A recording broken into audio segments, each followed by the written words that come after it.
So I quit my job. Fuck. Tuna with chili, man. It's chili. I didn't think it'd be that chilly.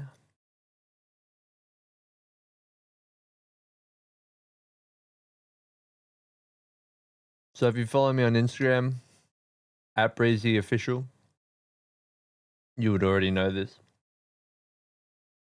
I don't really remember what I talked about in the last episode. Probably some stuff about my car that I'm now going to sell. And I'm going all in. Honestly, the support has been crazy. Not what I expected. So many comments from people I don't talk to very much or in a long, long time. And a lot of people reach out to me directly too, which is so crazy. Here's in Canada. Let me get another one. Tuna with oven dried tomato and basil. So I don't want the juice to go everywhere. Please be good. Okay. So yeah, here is in Canada. I quit my job. Gonna sell my car to make money. I'm gonna be posting on Instagram every day. I'm gonna ration. I just remembered I've got chicken in my bag. Gonna have to eat that as well. Had it in there all day. Hopefully it'll be alright. So you might be asking yourself, why is it taking him so long to get into it? The answer to that is, I do what I want. And I'm hungry. But I put in my calendar that I'd start recording it this time, so that's what I'm doing. Above everything, this podcast is just a venting / therapy session for me. Let me get this chicken. Kiev. Courtesy of Kira's parents. Surely it'll be fine. I didn't bring a fork. But why? I just realized that through a series of decisions made over an extended period of time that I'd put myself in a situation that I didn't really want to be in. I had to do things that created this self-fulfilling cycle. A big one is that, I work a job so that I can pay for the car. And the only reason I have the car, get to the job. And I don't know if this is a stupid decision. And honestly, I don't really have a master plan of how I'm going to make it work. But I do feel like I put the work in up until this point where I've developed my skills to where they're valuable.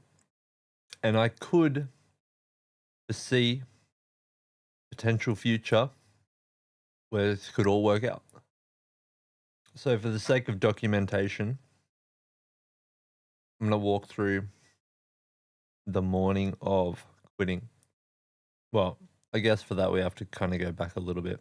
And it's crazy. So when I bought the car, in all honesty and in many ways, I bought it out of desperation and fear because I had to get a new car so that I could get to work.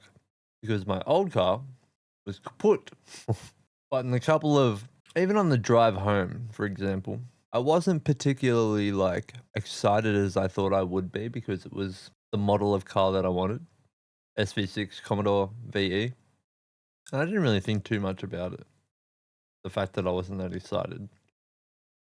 But every time I was talking about it or thought about it, I had this foreshadowing feeling that it was the wrong decision. Maybe not getting another car, but that I'd rushed into this one.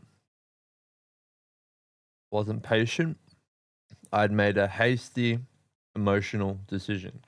And I guess that happens. I'm not being hard on myself about it now, but, I've been dealing with car problems in one way or another for a month or two now, at least. And that was a pretty big stressor on my life generally. And a contributing factor as to why I quit my job. I think I just needed a hard reset of how my life is structured. Whether I go back to work or not, kind of irrelevant. I'll be super grateful and blessed if I can sustain myself for any period of time doing this, because it is a gift and it is a blessing. And I truly mean that. Basically living off the support of other people. In any sense, right? if you work a job, you're living off the support of your employer. But the reason I quit, I guess I was really struggling with the stress of the car and some problems I was having with it mechanically. And so being straight up and completely honest, I think like it's possible that things are not as bad as I think they potentially could be, which is often the case with these things. But I'm in a period of my life right now where I'm just sick of dealing with it. And it's so unnecessary that through a series of very simple decisions, I can completely reset and focus on the one thing that brings me joy, the one thing that I'm good at, and kind of go from there. So the morning of quitting, that was kind of on my mind, the car stress. How bad is it actually? How expensive is it going to be? How long am I going to be in this debt because I borrowed some money from my girlfriend and from our joint account to buy it to begin with? I just want to be back to square one, and I felt like that was going to be months away because I needed the car for the job and the job for the car. And if I could just quit the job, I could sell the car and be rid of both problems, then I could just start again. But that didn't even occur to me before yesterday morning. Man, it's only been 24 hours. Crazy. So I was driving to work and my usual routine was to stop off at Alambi Pies. Shout out Alambi Pies. Because, man, it's crazy. I get a sausage roll from there. The sausage roll is so good. And they make coffee in like 5 minutes. It's crazy. It's crazy. And because they know my order, sometimes it's even faster. It's insane. Really convenient. I stopped there and the sun was beaming down. I had just ordered and I was just standing out the front and I just closed my eyes and I just said, God, like, I don't know what you want me to do or what the right decision is. Can you just please help me, or please show me, please tell me? And, you know, nothing really happened.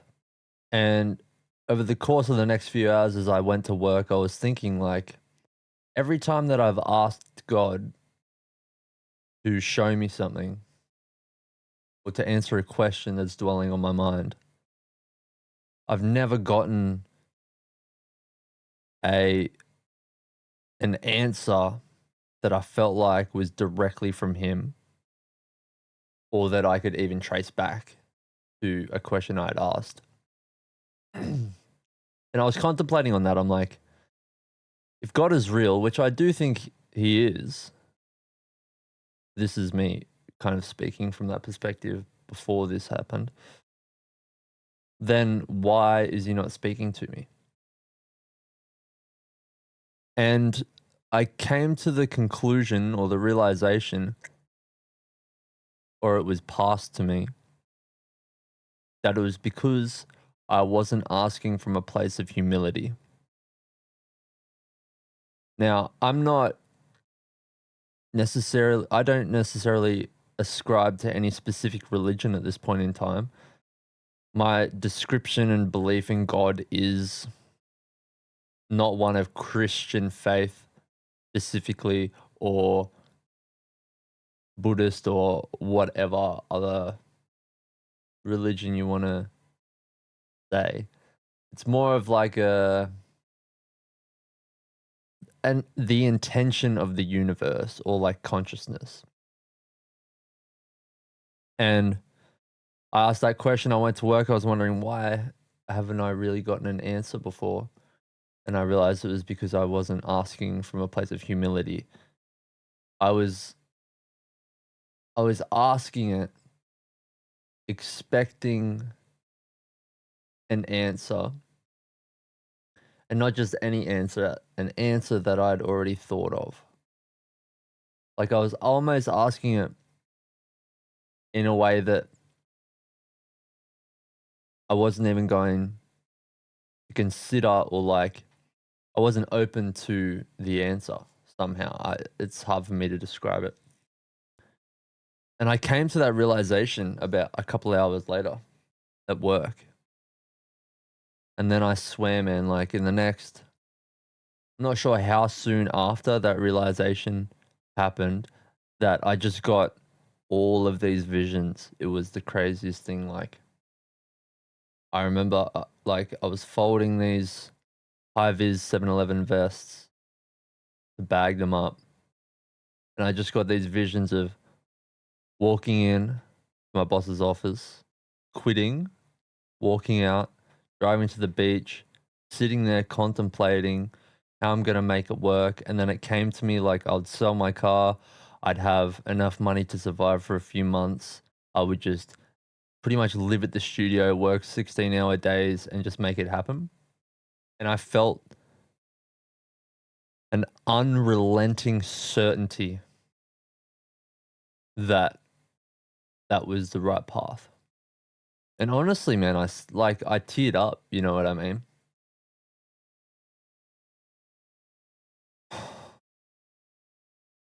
And it took me another hour to finish bagging those vests, put them in the box, put the card on top, fill out the details, place it next to the couch. I decided I was going to clean my entire station, sweep the floors, leave it in a better state that I found it. And then I didn't know what to say. I'd never quit before, so I asked ChatGPT to write up just a brief resignation letter.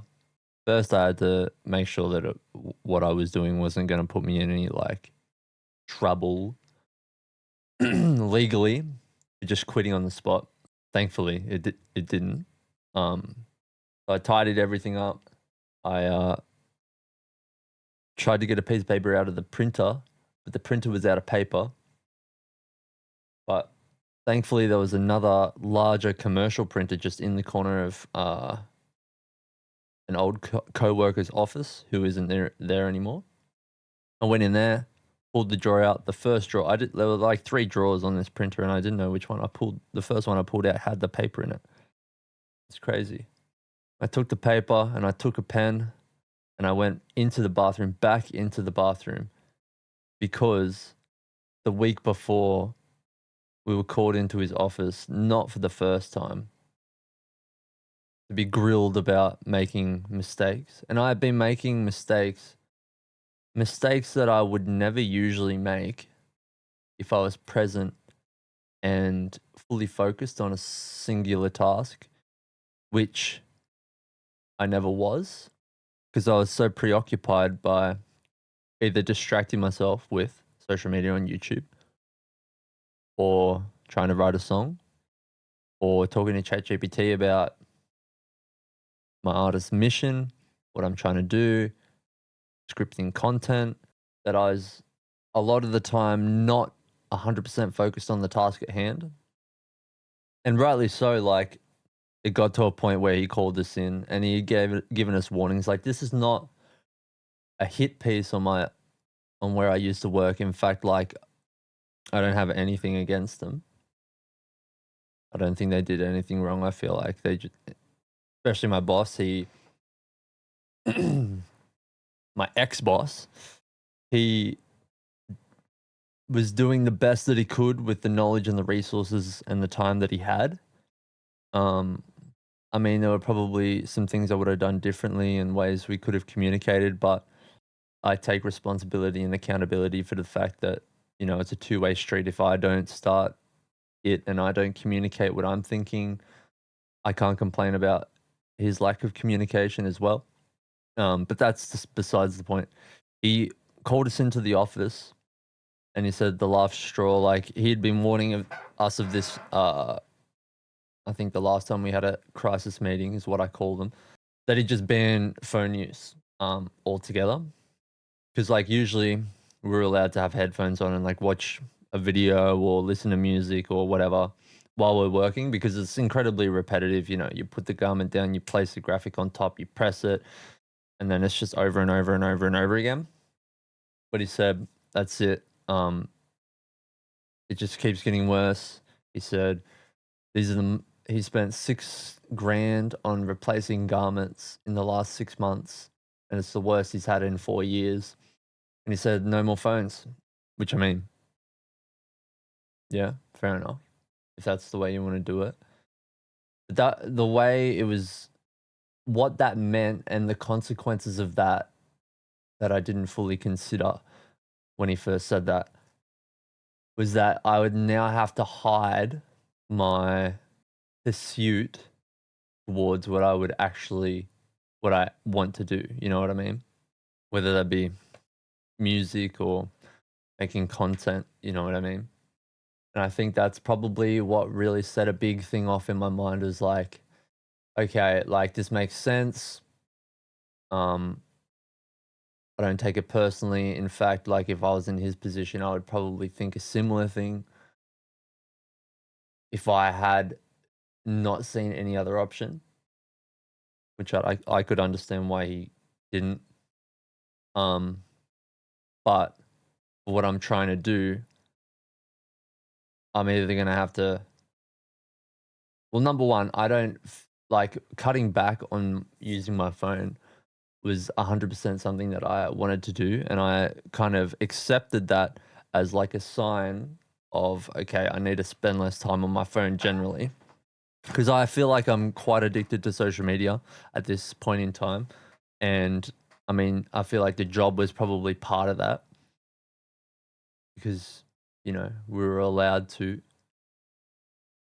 And so that's what I spent my time doing. Like humans are kind of, I feel like naturally go down the path of least resistance and distraction when you're not necessarily, like if you're doing a task that isn't entirely intellectually stimulating, you have to choose a task, you have to have a distraction that doesn't take your full mind off the task at hand, but just enough so that it keeps you occupied, which is doing two things at once, and it's a complete disaster. It's brain rot, and you end up not doing a good job, which is again why I understood why he banned it in the first place. But a lot of what I was trying to do and the work that I was doing during my job, I couldn't do anymore because, we couldn't use our phones. So I started having to, duck off to the bathroom, and I never stayed in there for more than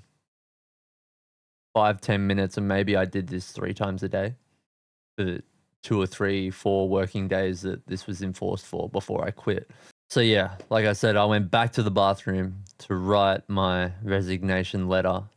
And yeah, I walked out of the bathroom back into where my station was, picked up my things, my jacket, beanie, headphones. I don't know if he wants the uniform back or not, but I picked all my stuff up. I walked out across to his office. And I remember the look on his face when he saw me coming, that I was holding a piece of paper. And like I'd walked in there with pieces of paper before, just like with lists and things to say or whatever. But he looked particularly perplexed. It's probably because I was carrying all my stuff. And I handed it to him, and he looked really shocked, which was fair enough because like there was no hint of this coming. And then he said, like, which kind of surprised me, was that he enjoyed having me there, because like I don't think he hated having me there, but the money that I was costing him, we didn't necessarily have much a relationship because we didn't talk much, because most of the time I was just on my phone while doing the job and concentrating, and I'm not that talkative as a person naturally, generally anyway. And I thought like a lot of the issues he was having and that he was visibly upset by when we had these crisis meetings was in a large part due to my lack of concentration. That kind of threw me off. He looked visibly upset, which kind of shocked me as well, but makes sense in hindsight. Kind of like a breakup. But yeah, I did that. Handed it to him, and he said, "Do you want to think over it?" I said, "No." "Are you sure?" 100%. "Well, I can't change your mind." He said, "Take my hand like a man." Shook his hand. And then I left. I got in the car. I immediately started crying. I was so scared because like I'd never taken such a massive leap in changing my life off of a vision or an intuition or a gut instinct or whatever you want to call it. One, so quickly. 2, that is such a massive shift in my life. And 3, that is such a big risk that I had no actual logical evidence for. So I drove down to the beach. I sat there. I recorded myself for 16 minutes and 45 seconds. I still remember how long the video was. Speaking through how I was feeling, that I just quit, what my plan was. And yeah, I came back here. I had a call with a guy in the music industry who works in a label, just about like what kind of stuff they do, marketing, blah blah blah. And then I rang Verse. I told Kira. I bought some rations. I tried to ask ChatGPT what I could eat for like healthily for as cheap as humanly possible. I suggested tuna, beans, and vegetables. So that's what I got. At that point, I came back, edited a funny clip about surviving on $30 a week of food, beans and tuna. Verse called me back because I sent him a voice message after I quit, just crying. He came through, we hung out, recorded a couple of tracks. I had a consult call with a new artist that I'm going to work with. On the same day that I quit, she agreed to a $1,500 package for a 6-track project, which is crazy. I feel like that's I mean, it was going to happen anyway, I feel like. Maybe it wasn't. But it's just like the sprinkling on top as to like I made the right decision, confirmation kind of. Verse was still there, so we debriefed about the call afterwards. I'm just reading my calendar that's up on the screen. Recorded another track, and then I went home. And I was wrecked. Kind of planned out what I was going to do today. Came to the studio a little bit later than I would have liked, but I wanted to make sure I had good sleep. And I made day one of becoming a full-time musician. You should follow me on Instagram if you're not, because I'm really excited about the content I'm going to be making. I'm going to be posting every day, documenting the process. Did that, and then I edited a bunch of other stuff that I've had on backlog for a little while because, I've been so tight on time. So I've edited probably 8 hours today. Finished my offer. I updated the track tracker, which is just like an Excel sheet with all the tracks that I've got in progress, both for my own music and for all the clients that I'm working with. And now I'm doing this. So yeah, the twists and turns life takes, man, it's crazy.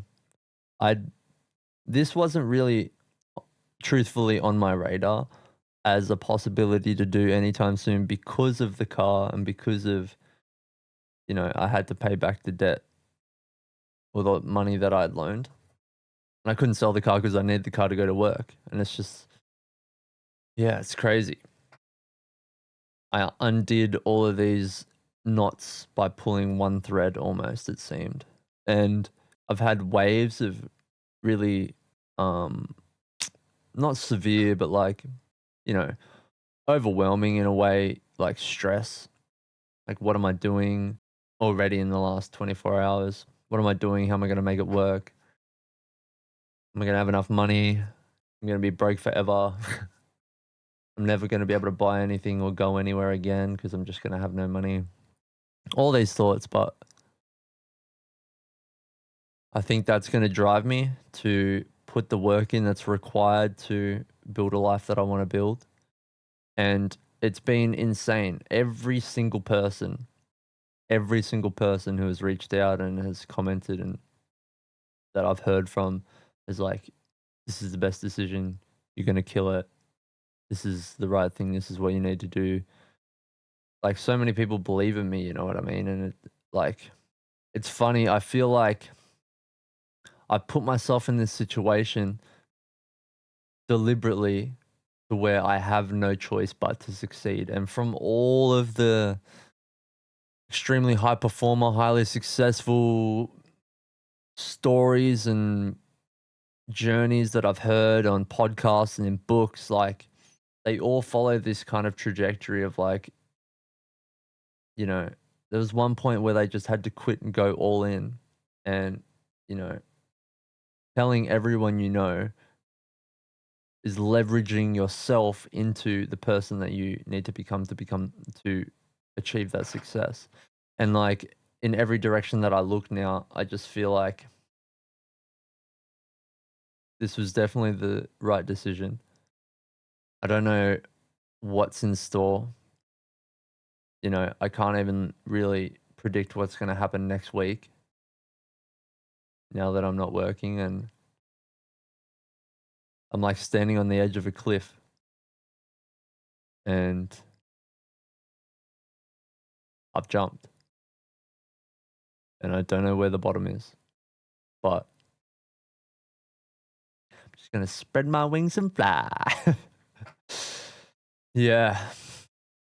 But I'm just grateful that I'm in the position to where I can do it, and that I did do it, because I don't know if I'm pretty sure I didn't say this before, but after I had those visions in that hour or so, I was terrified that that conviction and that feeling and those visions would leave and I would miss the opportunity to act. I'm so glad that I trusted it.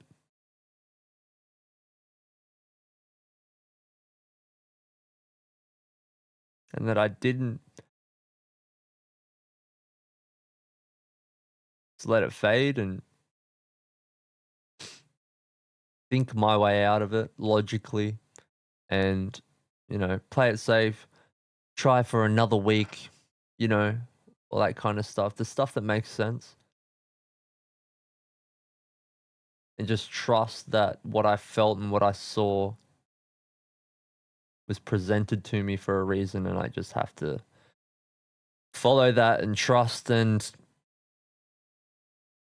it's meant for me and that I'll figure it out along the way and it'll be presented to me, and I'm capable of following the path and doing what I need to do. And life is crazy, bro. You never know what's going to happen. Like right now, right this second, even 2 days ago. I mean, I could have predicted more of it, but 2 days ago, I couldn't have predicted that I'd be sitting here having quit, because I'd never actually quit something hard out and have had to tell someone to their face. It's my last job where I worked at an entertainment center when I was living in Wollongong. You know, I was moving away, so I wasn't really like quitting in the same way of like, hey, my life is going to be the same, except I'm just not going to work here anymore. And I'm going to commit to everything else that I've got going on.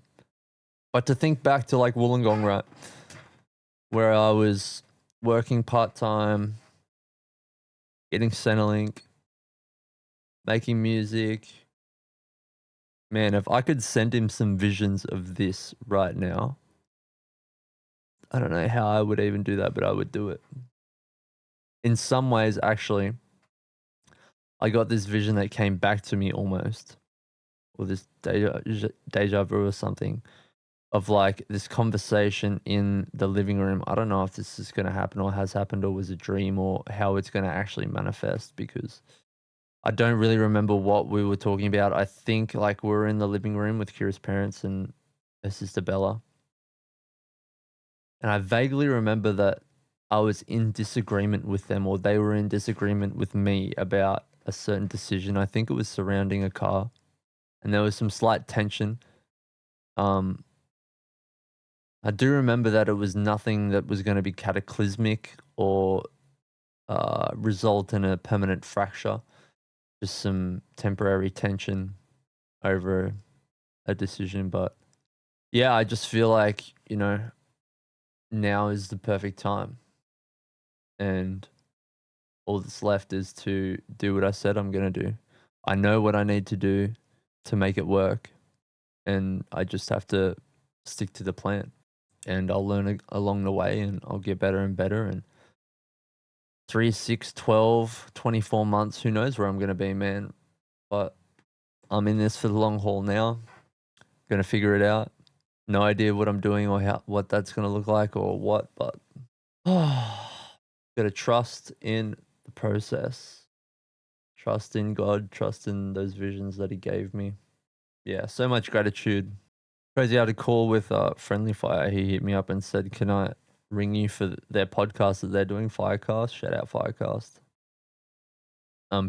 He wants Verse and I to get on an actual episode, but he called me up and he wanted to talk about what I'm doing in their episode, which is crazy. Like, when you take big swings, you state things with 2 feet firmly planted on the ground, say, "Look, I'm doing this." People love it, you know what I mean? And they get around and they want to see what's going to happen. And I feel like that's been a big switch for me as well. Like, for so long, I feel like I've been making content and, like, while it's been good, it's missing this essence or like stakes, you know what I mean? Like, it's been missing this level of unpredictability. And like, if something goes wrong, it could go really wrong. And I feel like that's what resonates with people and gets them engaged. You know what I mean? Like, I realized I kind of reflected on the video of me bawling my eyes out yesterday on Instagram, and why it did so well is because, like, if you display emotion, that's going to stir an emotion in the viewer. And if you don't feel any emotion, or you're not communicating that or like expressing it, they're not going to feel anything. And so, like, I would say my new philosophy, but a way I'm leaning into or like going to be more deliberate in the future with the content that I'm making and just my life in general, is just like, if I'm not feeling something, then no one else is. And if I'm not feeling it and they're not feeling it, then what's the point of doing it in the first place? So, yeah, just little puzzle pieces like that. I feel like my experience is so rich right now, feeling the full spectrum of emotions. I feel like I've been recentered, and in many ways, I'm like almost operating in survival mode, which I feel like is good for right now. I can't live here forever because it's going to, impact my health at some point if you just stay in the same state forever. But I just feel very focused, locked in, aware, and tuned into the present moment, which I'm really fucking enjoying. So many things, man. So many things. Verse has been like, it's been so awesome to see how he's reacted to me quitting. Like, I feel like he is living through me in so many ways. And like, he came yesterday and he's planning on coming again tomorrow. Like, I don't remember the last time he's come to the studio 2 times in a week. Part of me is like, ooh, not sure if that's the best idea, because I want you to spend time with your family and I don't want that to jeopardize his relationship with his wife. But it's an exciting time, man. And fuck, I'm just so grateful, so blessed. And I'm excited to see where it goes from here. So, no doubt there'll be more stress, more issues, more fucking road bumps. But I'd rather do that on the path than on a detour. So, yeah. Who knows what I'm going to talk about next episode or what will have happened in this next week. But, oh man, crazy things. I hope you've enjoyed this episode. I'm sorry for the ASMR in the beginning. You don't like eating noises. For some reason I thought that'd be an interesting way to start the episode, and I just need to eat something and record at the same time. Anyway, I'm just rambling at this point. Thank you for watching. I'm just documenting my life at this point, man. If you want to stream my music, you want to support, the link should be in the bio to go to my Spotify. If not, search it up, BREZIE. That's the letter, baby. Yeah. I'll see you next week. Peace.